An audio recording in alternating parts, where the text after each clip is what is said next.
Okay, as a background, I was in my master's program for counseling and psychotherapy doing a practicum. So it was cool to integrate it with what I learned in AFFIRM. And also in AFFIRM, there's the LGBTQ plus perspective too. A few of my clients were in the LGBTQ plus community, but most weren't. So it was cool to have some specific aspects in the AFFIRM program that dealt with issues in the queer and trans community. For example, how do we find communities in the queer community? How do we connect? How to deal with parents or other family members or friends who are not supportive? I really liked the discussions with the other members and talking about what they experienced, what I experienced. I mean, we're all in a community, but we all have different backgrounds and experiences. So I have my privileges and also the things I'm not as privileged in. I think it's good to learn more about the different people of different strategies and different things they have to go through. So, in therapy, it's not just a one size fits all thing. So I think it was helpful to see how the theories and techniques of the CBT applies for different individuals. And it was always good to talk about examples. Of course, we didn't always have time to talk about examples, but we tried.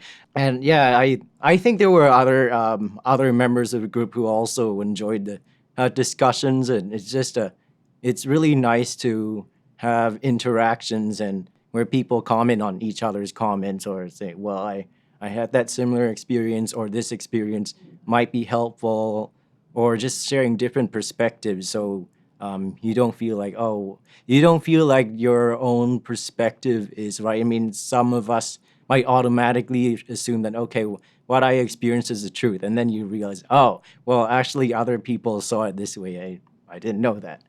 And I think that was also a part of CBT about changing your perspective and reframing things in general rather than being stuck on your same belief and like, oh, it's always like that. I think we often talk about the cognitive challenges where you refute beliefs. Well, that was only a part of it. There are some other parts, I think, the behavioral parts, you could say, that can sometimes be neglected. Like, for example, thinking of or listing down a list of activities or hobbies or things that you find pleasant, or even I think sensations or something. Or like, I think there was one about the five senses and how you can find things that are soothing for you, even if it's like taking a nice shower or eating popsicles. I like popsicles.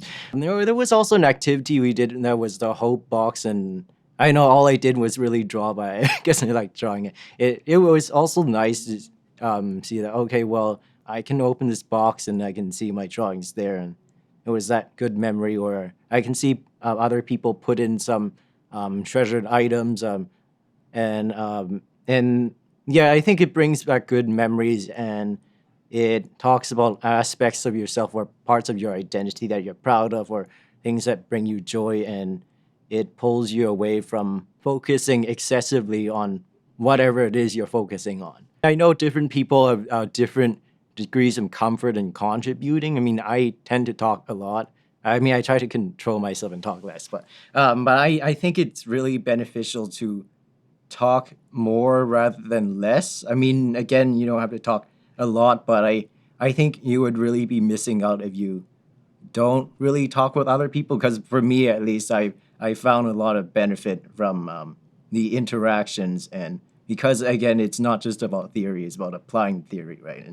And really seeing about other people's experiences. And I guess sometimes we could see CBT as a very individual thing, but it could also be a very communal, social thing where you also help other people. I mean, there was a part about social support, right? And you could also be somebody else's social support, even if it's just for one moment.